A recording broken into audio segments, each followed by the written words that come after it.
গতকাল বীরভূম লাভপুরে ভারতীয় জনতা পার্টির ডাকে বিজয় সংকল্প যাত্রায় সভা করতে এলেন রাজ্যের বিরোধী দলনেতা শুভেন্দু অধিকারী। ফুল্লরা মন্দির থেকে শুরু হয় পদযাত্রা। লাভপুর সিনেমা হলে গিয়ে এই পদযাত্রা শেষ হয়।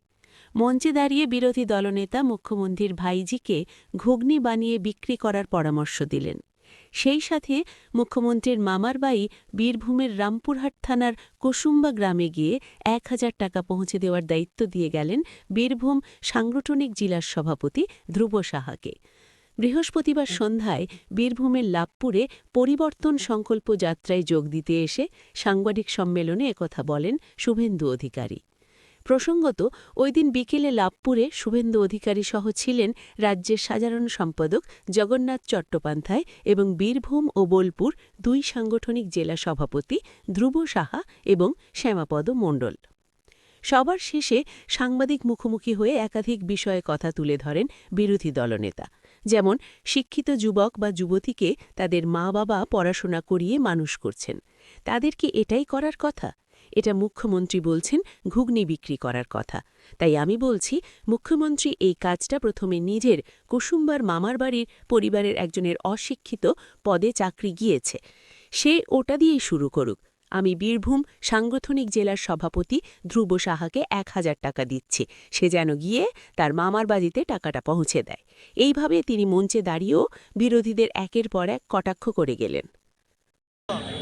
দেখুন, ওদের সঙ্গে এবারের যে সিচুয়েশন, হিন্দুরা আদিবাসীরা অনেক আগে সরে গেছিলেন, এবারে মুসলিমরাও সরে গেছে। সেটা তারা বিজেপিকে দেবেন কিনা জানি না, কিন্তু অনেকেই হুমায়ুন মিম নৌসাদের দিকে ঝুঁকেছেন। এটা আপনাদের ওদের সভা সমিতি এবং ওরা উগ্র যে ধর্মীয় ক্যাম্পেনও স্টেটলি করছে হুমায়ুন কবিররা, নৌসাদ সিদ্দিকীরা, এখন মমতা ব্যানার্জির মানে গায়ের কথায় বলে না, জাল আর গামছা দুটাই গেছে। তাই এখন মিথ্যা মামলা, অস্ত্র, চোখ রাঙানি, এর বাইরে কিছু নেই। তারপর উপরে একজন ভগবান রয়েছে। আমরা উড়িষ্যার পার্শ্ববর্তী এলাকায় থাকি, মেদিনীপুরে। উড়িয়া ভাষাতে বলা হয়, পুরী জগন্নাথ দেব বলেন যে চোখা আঁকু সবু দেখেছি, অর্থাৎ প্রভু সব দেখছেন।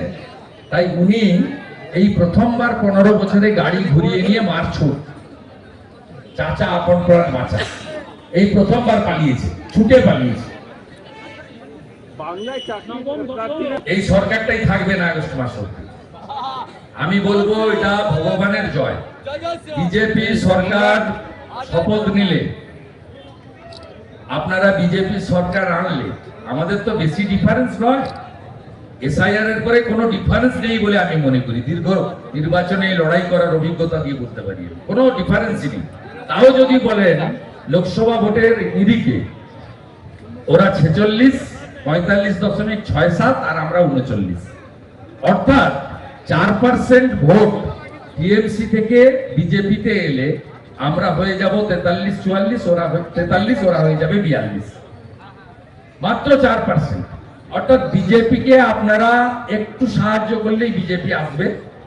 আমি যোগ্য শিক্ষক, শিক্ষিকা, শিক্ষাকর্মীদের কথা দিতে পারি যে সুপ্রিম কোর্ট